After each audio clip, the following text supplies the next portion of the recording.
Doctor Sambit Patra, आपके साथ शुरुआत करते हुए, प्रभुराम के साथ धोखा है, ये जनता के साथ धोखा है। प्रियंका वाड्रा ने भी यह लिखा है। प्रियंका गांधी लिखती है, उस चंदे का दुरुपयोग अधर्म है, पाप है, उनकी आस्था का अपमान है। ऋषिकेश उपाध्याय, आपके मेयर जानते थे 2 करोड़ की जमीन है, फिर ये 18.5 करोड़ की कैसे हो गई, ये विपक्ष का सवाल है।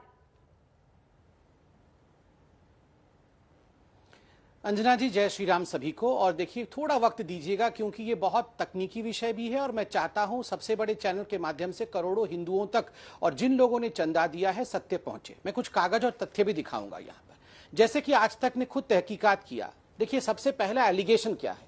सबसे बड़ा एलिगेशन है कि 10 मिनटों के अंदर जो है एक बहुत बड़ा इन्फ्लेशन हो गया। जो जमीन 2 करोड़ की थी वो जमीन 18.5 करोड़ की हो गई, और वो भी 10 मिनट के अंदर हो गया। नहीं, ये कहानी 10 मिनट की नहीं, ये कहानी 10 वर्षों की है। और आज तक ने भी लगभग इसका एक जांच और खाका तैयार किया कि किस प्रकार 2010-11 की ये कहानी है। ये पहला एग्रीमेंट टू सेल, एक होता है एग्रीमेंट टू सेल और एक होता है बेनामा। बेनामा मतलब सेल डीड, दोनों अलग अलग होते हैं। मैं ये एग्रीमेंट टू सेल मतलब मैं आपको ये जमीन बेचूंगी। ये कुसुम पाठक जी जिसके विषय में आपने अभी कहा, ये 2011 का सेल डीड आप देख सकते हैं। रकम भी आप देख सकते हैं 1,99,00,000 के आसपास का है, क्योंकि अच्छे से जो हैंडराइटिंग होती है कई बार इनकी समझ में नहीं आती है, फिर भी आप देख सकते हैं जो मैं पढ़ पा रहा हूं 1,99,00,000। और यहां पर आप डेट देख सकते हैं, डेट है 4/3/2011 का। ये पहला एग्रीमेंट टू सेल है। चूंकि एग्रीमेंट ऑनर नहीं हुआ तो हर 3 साल में इसको रिपीट करना पड़ता है। तो दूसरा एग्रीमेंट टू सेल ये आप देख सकते हैं, ये इसका डेट है 4/3/2014 का एग्रीमेंट है। और तीसरा जिसके विषय में अभी हम बातचीत कर रहे हैं, ये 2019 का एग्रीमेंट है और जिसमें स्पष्ट रूप से लिखा हुआ है, आप यहां देख सकते हैं 2 करोड़ रुपए लिखा हुआ है 2019 में। और ये एग्रीमेंट जो है ये आप देख सकते हैं 7/9/2019 सितंबर के माह में हुआ है। तो आप देख सकते हैं 3 एग्रीमेंट। अब आपका यह सवाल था कि आप शायद सुल्तान अंसारी जी के घर भी गए थे, मगर सुल्तान अंसारी जी मिले नहीं। इतने वर्षों तक ये एग्रीमेंट होने के बाद भी जमीन की लेन देन हुई क्यों नहीं? मैं अब इसका कारण बताता हूं आपको, जितना मैं जानता हूं। देखिए, ये जमीन में लिटिगेशन था। क्या लिटिगेशन था?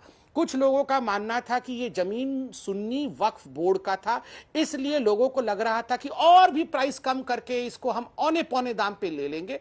इस पे केस चल रहा था और फाइनली सुन्नी वक्फ बोर्ड ने 2020 में, एग्जैक्ट डेट में मैं बता सकता हूं, 2/6/2020 में फाइनली सुन्नी वक्फ बोर्ड ने कहा कि ये जमीन हमारी नहीं है। जैसे ही सुन्नी वक्फ बोर्ड ने ये कहा, तुरंत आगे न्यास बढ़ता है और न्यास कहता है कि हम इस जमीन को लेना चाहेंगे, क्योंकि ये जमीन एक बहुत स्ट्रैटेजिकली लोकेटेड जमीन है। ये रेलवे स्टेशन की बगल की जमीन है, भव्य राम मंदिर बन रहा है। तो न्यास को भी इच्छा थी कि इस जमीन का सदुपयोग किया जाए। स्वाभाविक रूप से चूंकि कुसुम जी और हरीश जी पाठक परिवार जो है, उन्होंने एग्रीमेंट टू सेल पहले से किया हुआ है, 2 करोड़ उस समय के मार्केट रेट में किया हुआ है। और चूंकि अंसारी जी के पास अभी तक जमीन आया नहीं है, तीनों को बैठा के बातचीत हुई। बातचीत से यह कंक्लूड किया गया कि जब तक जमीन कुसुम जी को उनके रेट में नहीं दिया जाता है और अंसारी जी से हम नहीं खरीदते हैं, तब तक नहीं हो सकता। अब अंसारी जी कौन से रेट में बेचेंगे?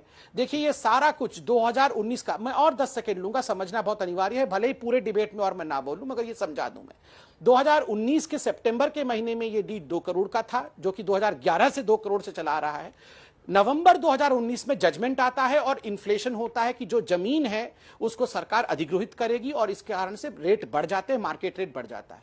जो तथाकथित जमीन है उसका जो सर्कल रेट होता है वो 5,80,00,000 का होता है, अर्थात मिनिमम रेट 5,80,00,000, उससे कम की रजिस्ट्री नहीं हो सकती है।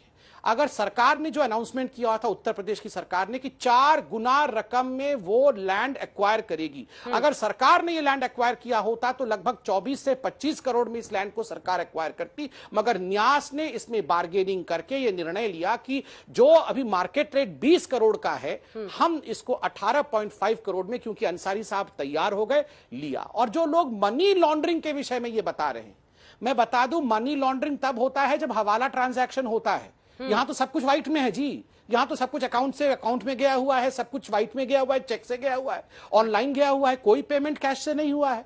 और अंत में एक ही दिन में इसलिए हुआ क्योंकि न्यास ने डिसाइड किया कि ये लैंड अब डिस्प्यूटेड नहीं है, वक्फ बोर्ड ने भी कह दिया है कि कोई डिस्प्यूट नहीं है, ठीक है। अब हम तुरंत इसको एक्वायर करें। इसलिए जो 2011 से चला आ रहा था उसको तुरंत हमने उसको फलीभूत किया और न्यू मार्केट रेट में बार्गेनिंग करके कम दाम में उसे न्यास ने एक्वायर किया। अब बताइए इसमें क्या आपत्ति है इन लोगों को?